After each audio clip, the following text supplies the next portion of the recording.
Hey everyone, welcome to Learning by Understanding. So here we're gonna do the Living World chapter, that is chapter first of Biology textbook class 11th. Okay, so पहले मैं बता देती हूँ ये chapter शुरू करने से पहले कि आपको ये चैप्टर लगने कैसे वाला है, राइट?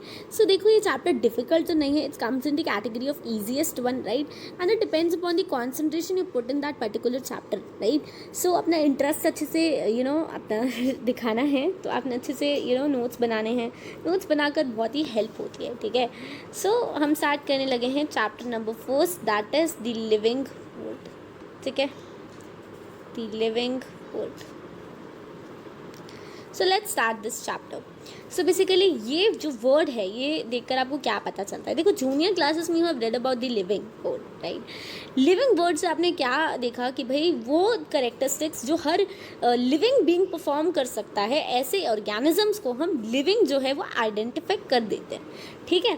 तो अगर मैं आपको बोलूँ कि आप लिविंग और नॉन लिविंग के बीच में डिस्टिंग्विश करो, तो आप कैसे करोगे? देखो ध्यान से सुनो. लिविंग बींग्स जो होते हैं वो सारी कैरेक्टरिस्टिक्स, रेस्पिरेशन, न्यूट्रिशन, एक्सक्रीशन, ये सारी चीज़ें परफॉर्म कर सकते होते हैं. नॉन लिविंग बींग्स नहीं कर सकते होते. ये चीज़ें तो हमें पता है.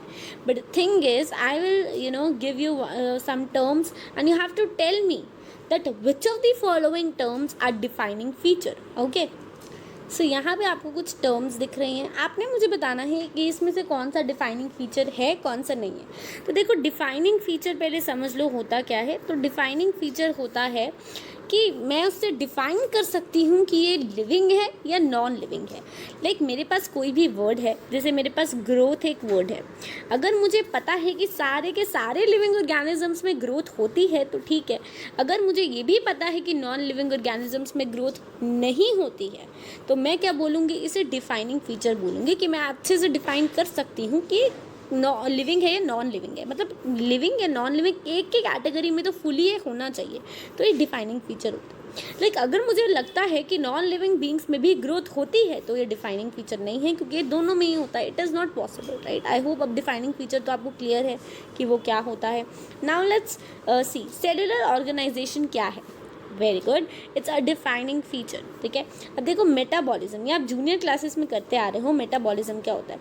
It is the sum total of all chemical reactions occurring in a body, right?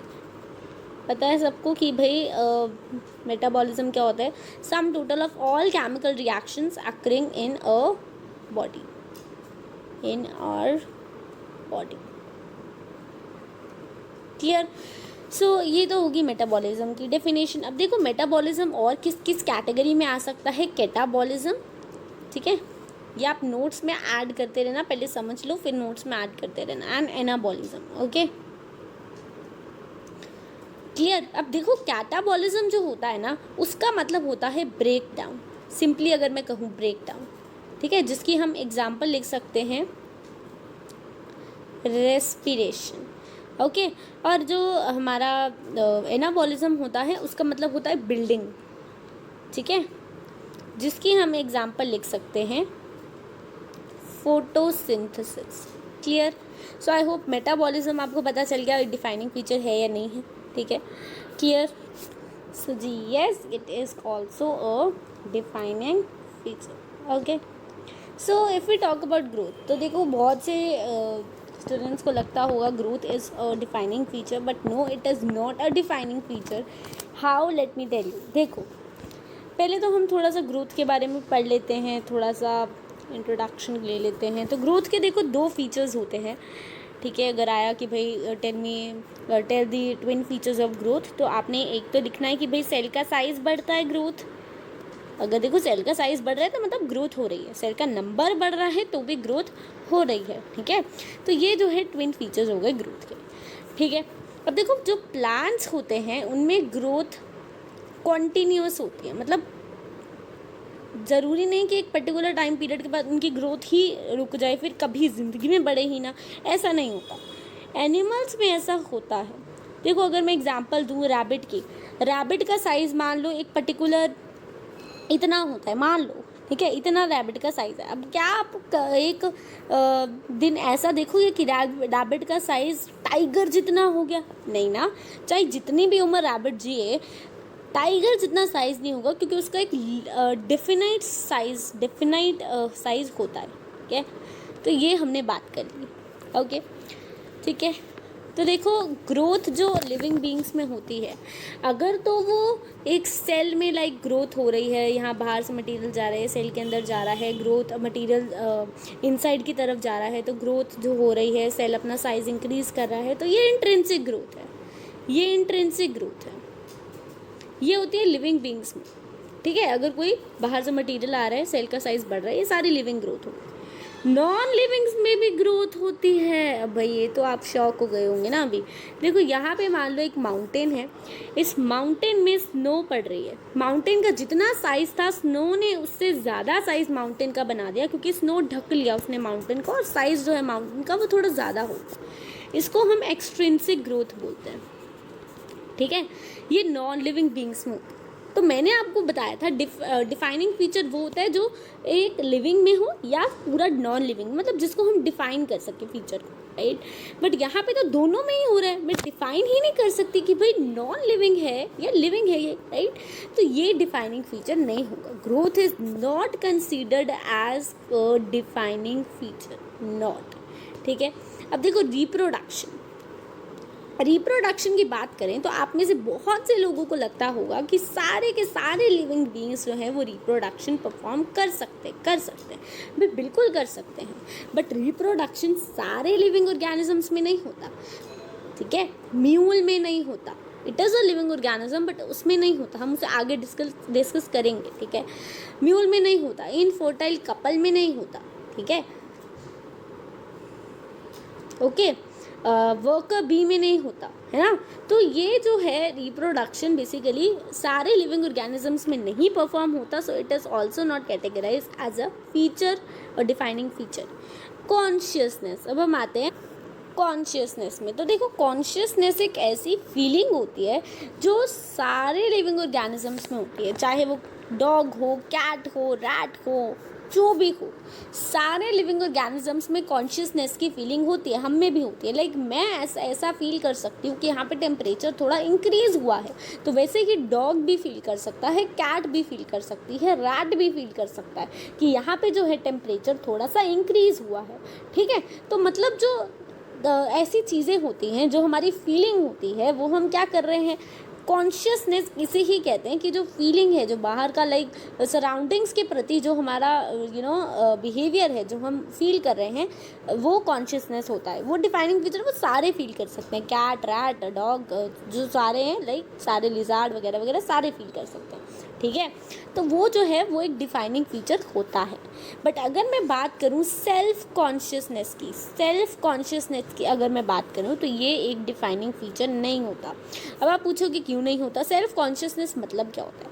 मतलब हमें खुद को कैसा अपने बारे में, लाइक मान लो हम किसी के घर गए, ठीक है, तो वहाँ पे सारे बहुत ही ज़्यादा सुंदर बनकर आए, बट हम जो है इतने वैसे क्लोथ्स नहीं पहन के जैसे सबने पहन रखे हैं।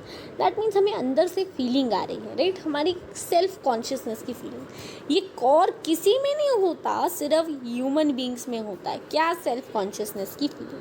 ठीक है, क्योंकि ये लिविंग बींग्स में, सिर्फ ह्यूमन बींग्स में होता है, that's why it can not be categorize as a defining feature. It is not a defining feature, but we have talked that this consciousness is a defining feature. Clear है? ठीक है, तो अब हम बात करते हैं बायोडाइवर्सिटी की।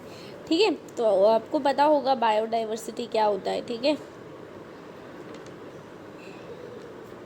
सो देखो बायोडाइवर्सिटी, देखो लाइक यहाँ पे प्लांट्स जो हैं 0.5 मिलियन, और जो एनिमल्स हैं, एनिमल्स में 1.25 मिलियन में इंसेक्ट्स वगैरह सब आ रहे हैं। ठीक है, प्लांट्स में एंजियोस्पर्म्स वगैरह, है ना। तो बेसिकली मैं कह रही हूँ कि देखो यहाँ पे 13 से 14 मिलियन जो है वो है बायोडाइवर्सिटी, जिसमें से सिर्फ 13% डिस्कवर हो चुकी है। 13% माने 1.7 से 1.8 मिलियन डिस्कवर हो चुकी है। ठीक है, तो चलो अब टैक्सोनॉमी और सिस्टमैटिक्स की बात करते हैं, which is the main part of this chapter, taxonomy and systematics. तो देखो ध्यान से सुनना, टैक्सोनॉमी के पहले हम डिस्कस करेंगे फादर कौन है, हु इज़ दी फादर। देखो हर चीज़ के कोई ना कोई फादर होते हैं जिन्होंने वो चीज़ निकाली होती है। तो फादर जो टैक्सोनॉमी के हैं, राइट, टैक्सोनॉमी के जो फादर हैं वो कौन है? Linnaeus, Carolus Linnaeus. बहुत फेमस नाम है, याद रखना, कैरोलस लीनियस। ठीक है। सो देखो इन्होंने, कैरोलस लीनियस ने क्या दिया था? प्रिंसिपल दिया था, प्रिंसिपल दिया था, टर्म नहीं दी थी। टैक्सोनॉमी जो टर्म है वो नहीं दी थी, इन्होंने इसका प्रिंसिपल दिया था, टर्म किसी और ने दी थी। बच्चे कंफ्यूज हो जाते हैं कि भाई टर्म किसने, वो किसने, ये किसने, ऐसे कंफ्यूज नहीं होना आपने। टर्म दी थी AP दे कैंडोली ने। भाई बहुत इंपॉर्टेंट नाम बता रही हूँ मैं, ये पूछा जाता है 1 मार्क्स। ठीक है। अब हम अगर सिस्टमैटिक्स की बात करें, चलो पहले ये पूरा कंप्लीट करते हैं। तो देखो यहाँ पे टर्म दी थी AP दे कैंडोली ने। टैक्सोनॉमी 2 ग्रीक वर्ड से मिलके बना। ये ग्रीक वर्ड भी हम हल्के में नहीं लेंगे, ये काफ़ी इंपॉर्टेंट है, पूछा जाता है कौन से वर्ड से मिलके बना है, ग्रीक वर्ड से। The first is taxic, taxis, second is nomos. Taxis का मतलब होता है, यहाँ लिख रही हूँ मैं, अरेंजमेंट। नॉमस का मतलब होता है norms, rules, procedures, regulations. Clear. अब अगर हम बात करें कि इसमें क्या क्या चीज़ें आती हैं, तो इसमें पहली चीज़ आती है characterization, second is identification, third is nomenclature. मैं आपको ट्रिक भी बताऊंगी कैसे लर्न करना है ये, ठीक है। Fourth is classification. याद देखो कैसे करना है। किंक वर्ड तो याद रख लोगे ना, किंक, C for characterization, I for identification, nomenclature and classification. तो देखो मैंने भी ऐसे याद किया था, तो किंक वर्ड आप याद रखना, आपको ये याद रहेगा। ठीक है, ठीक है ना। चलो अभी हम बात करते हैं सिस्टमैटिक्स की। सो सिस्टमैटिक्स की अगर हम बात करें तो ये जो है इसकी टर्म दी थी कैरोलस लीनियस ने। कैरोलस लीनियस ने इसकी टर्म दी थी। पीछे हमने देखा था कि टर्म AP दे कैंडोलो ने दी थी, टैक्सोनॉमी की टर्म AP दे कैंडोलो ने दी थी, यहाँ पे सिस्टमेटिक्स की टर्म कैरोलस लीनियस ने दी है। भाई मैं सच्ची कह रही हूँ, कंफ्यूज होते हैं बच्चे। आप लोगों ने कंफ्यूज नहीं होना कि किसकी टर्म किसने दिया, किसने ये वो कंफ्यूज नहीं होना है। क्लियर। अभी जो सिस्टमेटिक्स है ये लैटिन का वर्ड है, हमने यहाँ क्या पढ़ा, ग्रीक वर्ड है, यहाँ क्या पढ़ा, लैटिन का वर्ड। हम कंपेयर करते करते चलना है ताकि आप भूलो ना। यहाँ पे हमने पढ़ा था कि भाई टैक्सिस और नॉमस से बना है। ठीक है। टैक्सिस मतलब अरेंजमेंट, नॉमस मतलब नॉर्म्स, रूल्स, प्रोसीजर्स वगैरह वगैरह। ठीक है। अब यहाँ पे ये भी किस वर्ड से बना है देख लेते हैं, सिस्टेमा से बना है। सिस्टेमा मतलब होता है सीक्वेंस, ऑर्डर। क्लियर। तो ये किंक से तो बना ही है। किंक यानी ये जो हमने 4 चीज़ें पढ़ी, करेक्टराइजेशन, आइडेंटिफिकेशन, नॉमेनक्लेचर, क्लासिफिकेशन, ये 4 चीज़ों से तो बना ही है। प्लस इसमें हो जाता है फिलोजेनी। फिलोजेनी क्या होता है? फिलोजेनी मतलब एवोल्यूशन। तो याद करने में अब दिक्कत नहीं आएगी, क्योंकि भाई ये सेम टैक्सोनॉमी की तरह किंक तो होता ही है, इसमें साथ में फिलोजेनी भी होता है, यानी एवोल्यूशन भी होता है। तो इसमें से क्वेश्चंस आते हैं कि भाई टैक्सोनॉमी और सिस्टमेटिक्स में क्या चीज़ डिफरेंट है। तो आपने लिखना है इसमें किंक मत लिखना, it is just for your remember रहे आपको ये चीज़, इसलिए मैंने सिर्फ बताया है। ठीक है। किंक मत लिख के आना, वहाँ पे आपने ये वर्ड्स लिखने हैं। ठीक है। तो डिफरेंट क्या है कि भाई इसमें ये भी होता है और एवोल्यूशन भी होता है, बट इस वाले में एवोल्यूशन नहीं होता। तो टैक्सोनॉमी में एवोल्यूशन नहीं होता, सिस्टमेटिक्स में एवोल्यूशन होता है। ठीक है। इसके फादर है कैरोलस लीनियस, टर्म दी है उन्होंने AP दे कैंडोली ने, इसकी टर्म कैरोलस लीनियस ने दी। क्लियर। तो देखो अब ये जो टैक्सोनॉमी है, राइट, ये क्लासिकल भी हो सकती है, क्लासिकल भी हो सकती है, एंड ये मॉडर्न भी हो सकती है, ठीक है। क्लासिकल में देखो इसकी मॉर्फोलॉजी देखी जाती है, मॉर्फोलॉजी, मॉर्फोलॉजी मीन्स जो आउटर अपीयरेंस होती है, जो आउटर अपीयरेंस होती है। मॉडर्न में इसकी मॉर्फोलॉजी भी देखी जाती है और इसकी एनाटमी भी देखी जाती है, यानी जो इसकी इनर इंटरनल ऑर्गन की स्टडी होती है। इसमें सेल स्ट्रक्चर यानी कि यूकैरियोटिक है या प्रोकैरियोटिक, डेवलपमेंटल यानी कौन सी स्टेज है, इकोलॉजिकल यानी प्रोड्यूसर है, डिकम्पोजर है, कंज्यूमर है, मॉडर्न में ये सब देखा जाता है। क्लियर है? ये मैंने आपको बता दिया है, काफ़ी इम्पोर्टेंट था, ठीक है। तो अगर मैं आपको एक क्वेश्चन दूँ कि भाई आप मुझे ये बताओ कि सेल स्ट्रक्चर किस में आता है, मॉडर्न वाले में या क्लासिकल वाली टेक्सोनॉमी में, बताइए। यस, जिन्होंने तो मेरी बात ध्यान से सुनी थी उन्हें पता होगा कि ये आता है मॉडर्न वाले, ठीक है, क्योंकि क्लासिकल वाले में हमने अभी तक सिर्फ मॉर्फोलॉजी की ही बात की। और एक और इम्पॉर्टेंट नोट यहाँ पे मैं लिख देती हूँ कि जो ऑन्टोजेनी होता है, ये भी काफ़ी इंपॉर्टेंट वर्ड है, स्टार मार्क कर लेते हैं। ऑन्टोजेनी होता है वो किस में आता है, टेक्सोनॉमी या systematics? Yes, it's come in under systematic, it comes under taxonomy, sorry for that, इस यहाँ ये टेक्सोनॉमी के अंडर आता है, टेक्सोनॉमी के अंडर आता है, ठीक है। अब आप में से काफ़ी बच्चों को लग रहा होगा कि भाई इसका मतलब क्या होता है। ऑन्टोजेनी का मतलब होता है developmental history, developmental history, clear. तो ये टेक्सोनॉमी के अंडर आता है, ठीक है। तो यहाँ पे देखो, so systema also given the book title name, ठीक है, सिस्टमैटिक्स, सॉरी है systematics also given the book title named systema nature, ठीक है। बुक से भी काफ़ी क्वेश्चन आया है।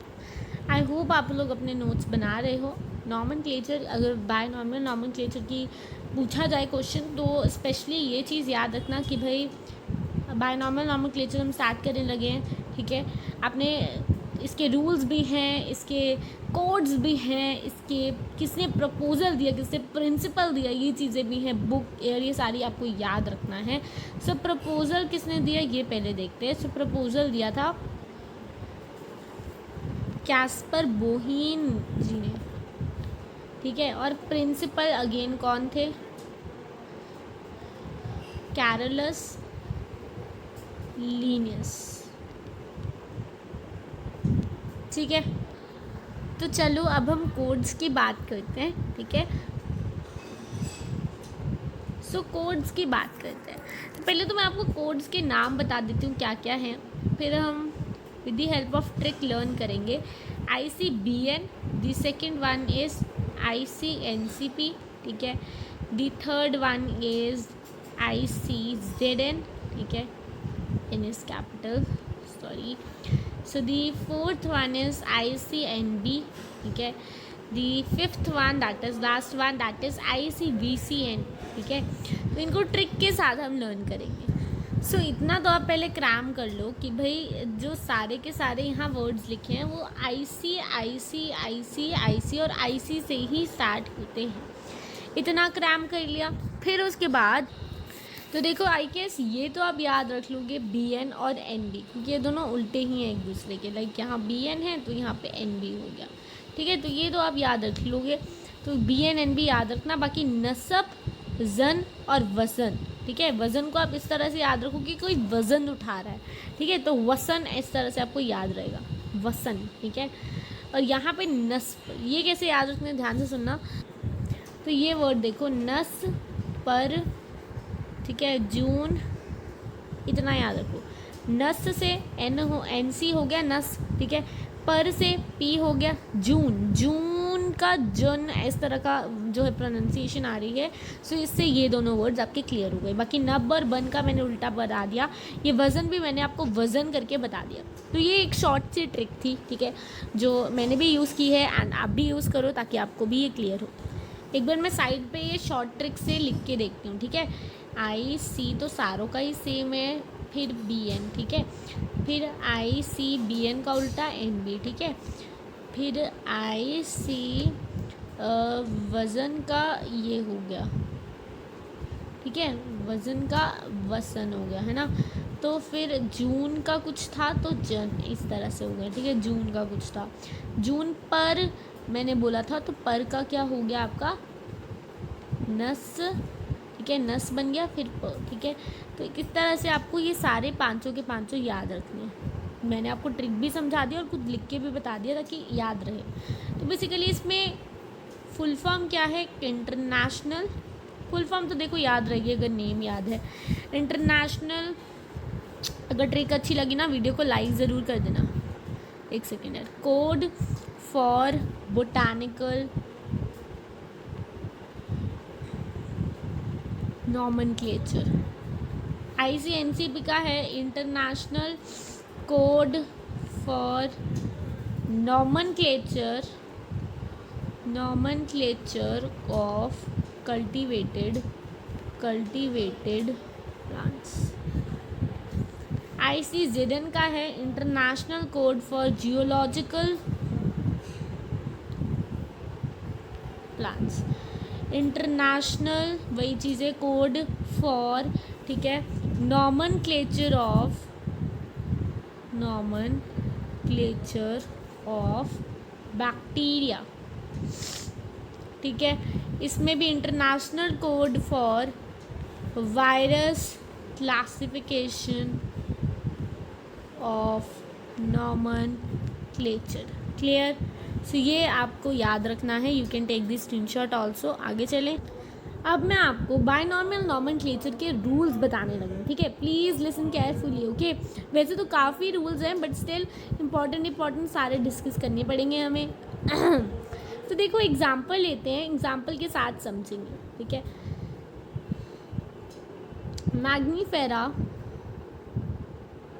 मैंगीफेरा इंडिका, ठीक है, ये एक वर्ड है।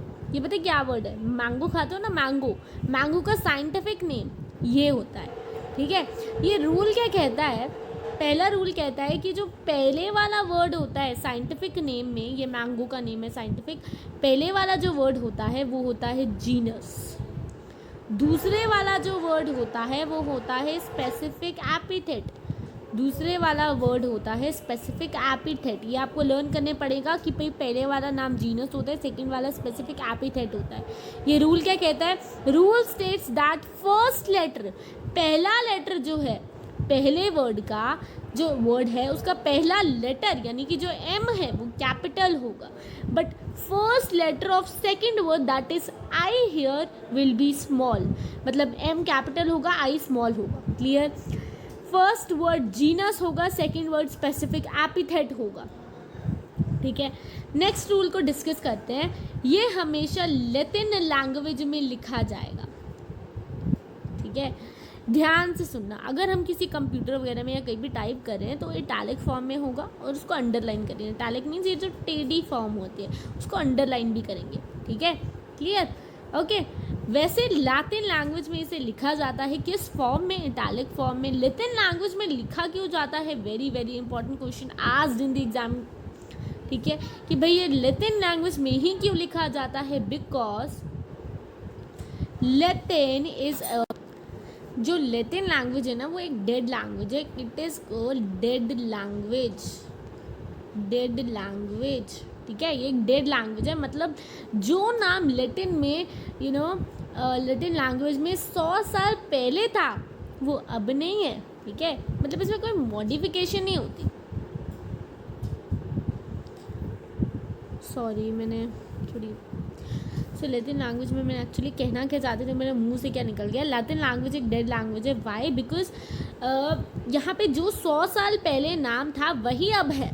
यानी कि अगर कोई भी नेम है, कोई प्रोनाउंसिएशन है, जैसे ज़ीब्रा है, पहले हम ज़ेब्रा बोलते थे, अभी ज़ीब्रा बोलते हैं, तो ये एक लैटिन लैंग्वेज नहीं हो सकती क्योंकि इसमें मॉडिफिकेशन है। लैटिन लैंग्वेज में कोई मॉडिफिकेशन नहीं होती। दैट्स वाई इसे चूज़ किया गया as the binomial nomenclature because of that, ठीक है। मतलब जो पहले था वही अब नाम है, कोई मॉडिफिकेशन नहीं होती इसमें, ठीक है।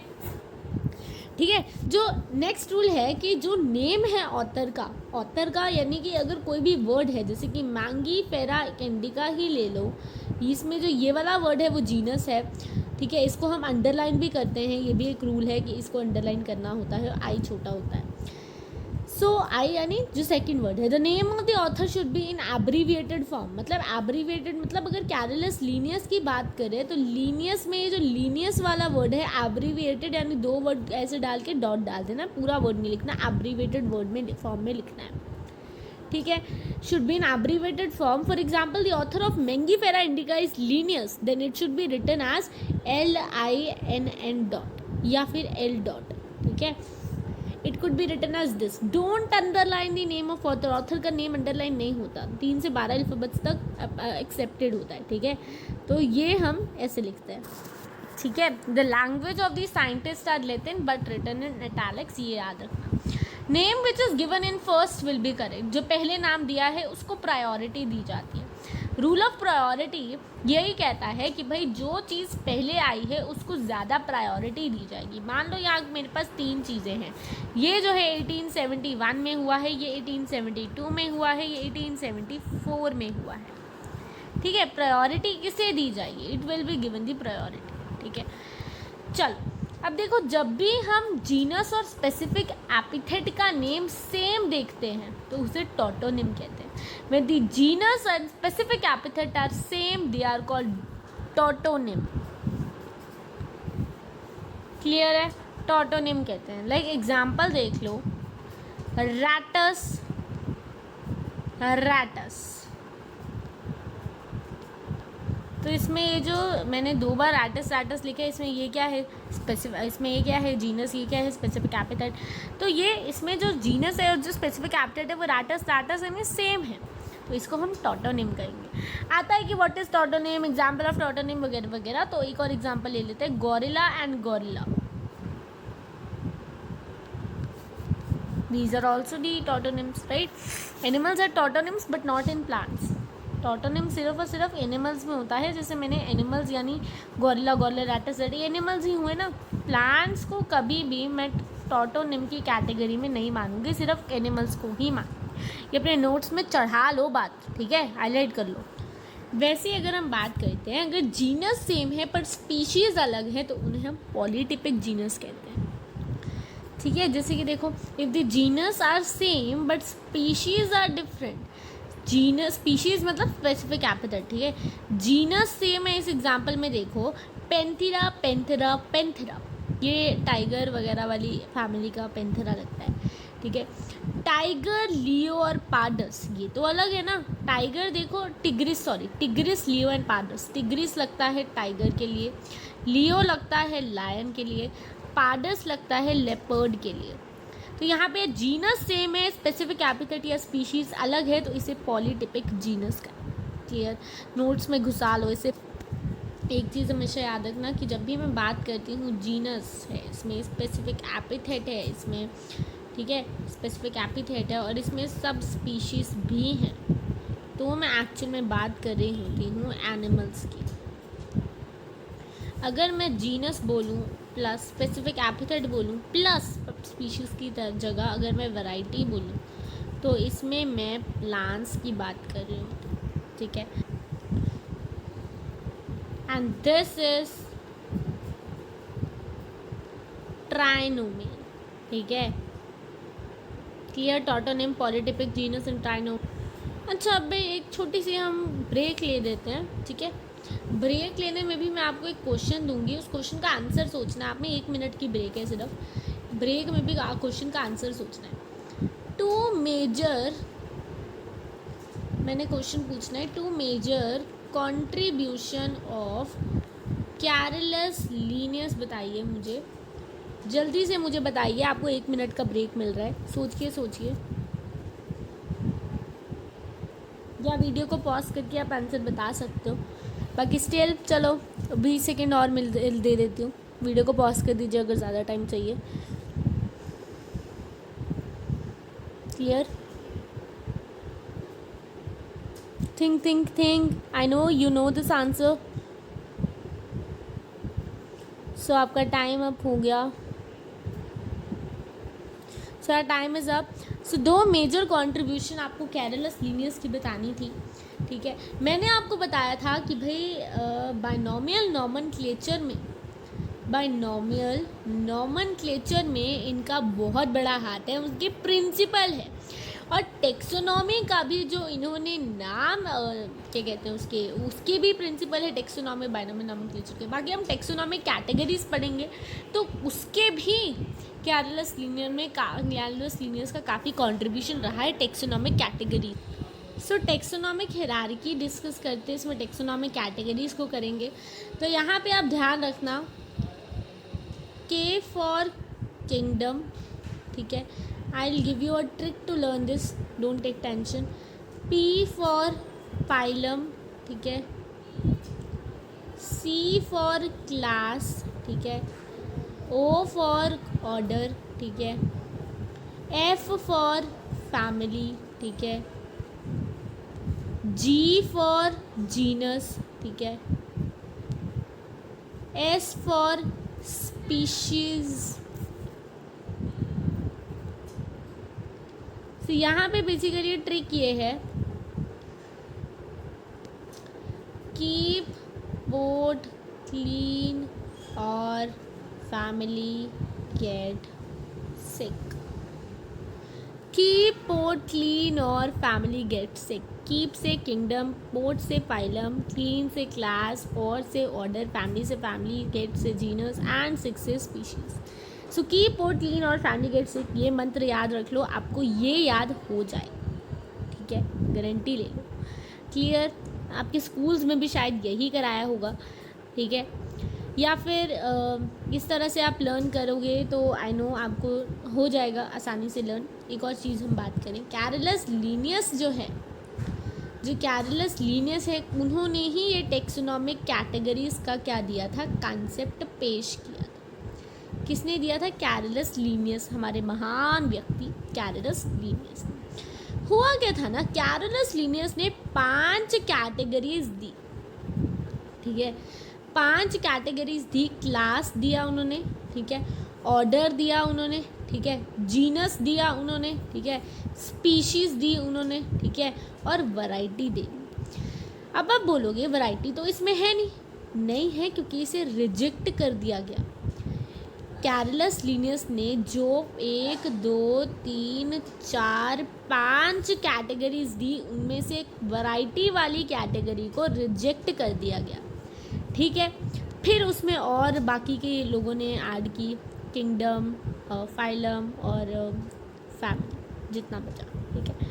तो ये हुआ था, क्लियर? इसे याद रखना, ठीक है।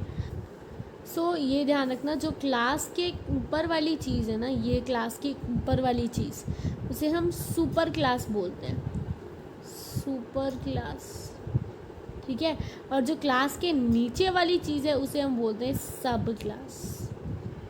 ऊपर वाली चीज़ को सुपर क्लास, नीचे वाली चीज़ को सब क्लास। जो फैमिली के नीचे वाली चीज़ है, सेम दी वे हम उसे सब फैमिली बोलते हैं। जो किंगडम के नीचे वाली चीज़ है उसे हम बोलते हैं देखो, फाइलम के ना 2 नाम होते हैं, फाइलम या फिर डिवीज़न। तो हम जो फाइलम के ऊपर वाली चीज़ होती है ना, उसे सुपर डिवीज़न बोलते हैं, ठीक है। ऊपर वाली को सुपर डिवीज़न बोलते हैं, नीचे वाली को सब, नीचे वाली को हमने क्या बोला था, यहाँ पे हमने सुपर क्लास भी देखा।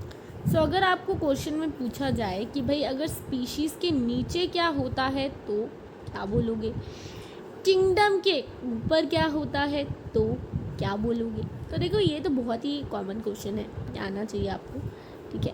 मैं बता देती हूँ, याद रखना, स्पीशीज़ के नीचे होता है इंफ्रा स्पेसिफिक वैरायटी, या जिसको हम सब स्पीशीज़ बोलते हैं। क्या होता है? इंफ्रा स्पेसिफिक वैरायटी, ठीक है, या जिसको हम सब स्पीशीज़ बोलते हैं। किंगडम के ऊपर क्या होता है? Domain. This is very important question. Domain जो है वो किंगडम के ऊपर होता है, क्लियर? तो एक चीज़ ध्यान रखना, अंडर द वर्ड फैमिली, ये फैमिली वर्ड के नीचे, ठीक है, द फैमिली वर्ड के नीचे क्या होता है, सब फैमिली होता है। तो यहाँ मैं लिख देती हूँ फैमिली, यहाँ लिखा हुआ है मैंने डायरेक्ट, यहाँ देखो सब फैमिली मैंने लिखा हुआ है, फैमिली वर्ड के नीचे होता है, ठीक है।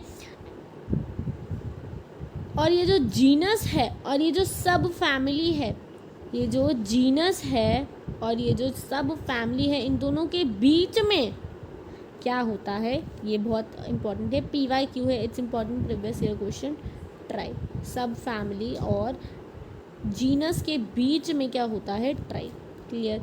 एंड एंजियोस्पर्म को हम मैग्नोलिफाइटा कहते हैं, ये भी एक प्रीवियस ईयर क्वेश्चन। सो अब हम बात करते हैं एक species, genus, family, order, class, division, kingdom, इनके बारे में, लाइक किंगडम प्लांटे के उसमें कैसे जाते हैं ये, ठीक है, इस चीज़ की बात करते हैं। सो देखो लाइक पोटैटो है, ठीक है, ब्रिंजल है, ठीक है, और मकोई है, ठीक है। तो देखो पोटैटो की जो जीनस होता है, वो पोटैटो का जीनस क्या होता है, G फॉर जीनस, जीनस क्या होता है, ठीक है, सोलेनम, पेटूनिया, डेट्यूरा, प्रोनाउंसिएशन जो भी करो भाई। फैमिली का क्या होगा इनका, सोलेनेशिया, ठीक है, ये अपने नोट्स में डालते जाओ, ठीक है। ऑर्डर क्या होगा इनका,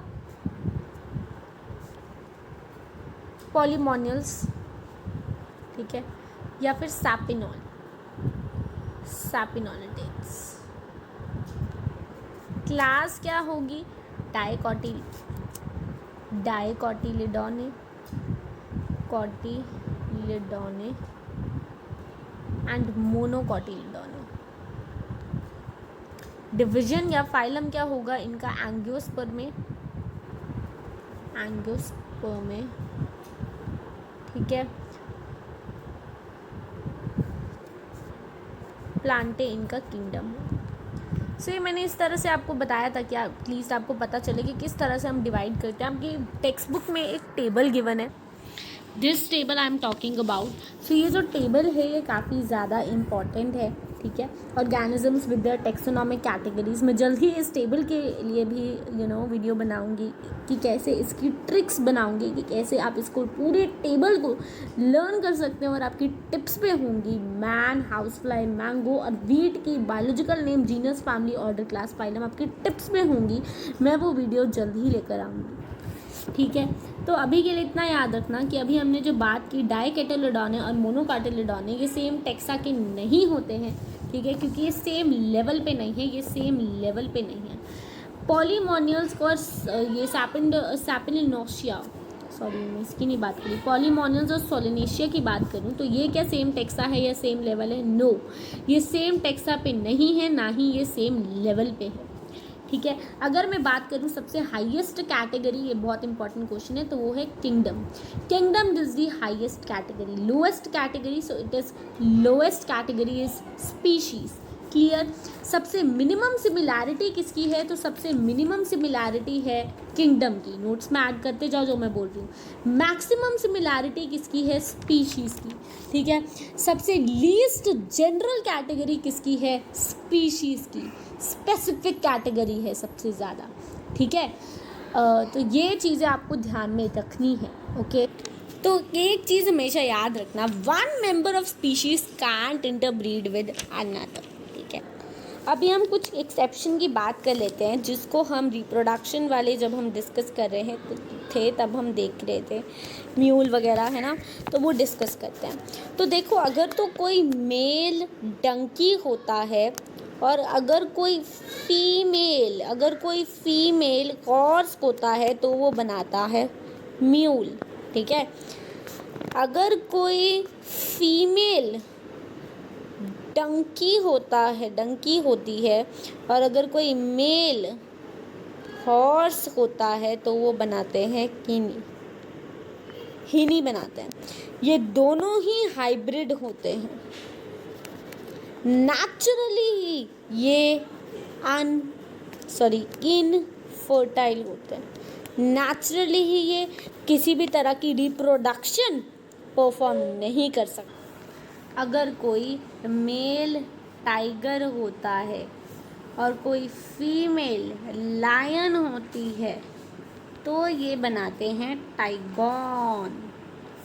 टाइगॉन। अगर कोई फीमेल लायन होती है और मेल टाइगर होता है तो ये बनाते हैं लाइगर। ठीक है, और ये दोनों के पास कैप्टिविटी होती है, मीन्स कैप्टिविटी होती है मतलब फर्टाइल होते हैं, रिप्रोडक्शन परफॉर्म कर सकते होते हैं। क्लियर इतना पार्ट? क्लियर? नोट्स में ऐड कर लो। तो एक बार ध्यान से सुनिए, टेक्सोनॉमी क्या होता है? Taxonomy refers to the classification of classify the similarity and dissimilarity of organisms and the naming of the organisms. अगर हम बात करें टेक्सोनॉमिक कैटेगरी की, तो वो क्या होता है? इट इज़ अ रैंक और ग्रुप ऑफ ऑर्गेनिजम्स, ठीक है, which developed on the basis of their fundamental characteristics of similarities and dissimilarities। और टेक्सोनॉमिक हिरार्की होता है ऐसा प्रोसेस जिसमें हम अरेंज करते हैं, जैसे हमने successive levels of kingdom class वगैरह ये सब पढ़ी थी, तो वैसे मैं बता रही हूँ कि भाई ये होता है arranging various organisms into successive levels of the biological classification either in decreasing और इन इंक्रीजिंग ऑर्डर फ्रॉम या तो किंगडम से स्पीशीज या तो वाइस वर्सा। ठीक है, सो आप ये याद रखना। मुझे ये आपसे बायोडाइवर्सिटी क्या होता है, राइट, ये आप सबको पता होगा। It is a number and variety of organisms found within a specified geographic region. ठीक है, तो ये कुछ डेफिनेशंस थी जो आई थिंक आपके लिए जानना थोड़ा ज़रूरी था, दो आपको मतलब इनका पता है but still. So I hope आपको आज की वीडियो अच्छी लगी हो एंड सब कुछ समझ आया हो, अच्छे से नोट्स तैयार कर लिए हों। सो अगर येस मज़ा आया तो do share it with your friends ताकि वो भी इस वीडियो का थोड़ा मज़ा ले पाएँ। एंड वीडियो को ज़रूर से लाइक कीजिए अगर पसंद आई, सब्सक्राइब कर दीजिए चैनल को अभी तक नहीं किया है। एंड अगर कोई भी छोटा मोटा डाउट भी हो ना तो भाई झिझकना मत, सॉरी, जो भी होता है कमेंट सेक्शन में ज़रूर से बता देना। ठीक है, तो thank you, bye, have a nice day.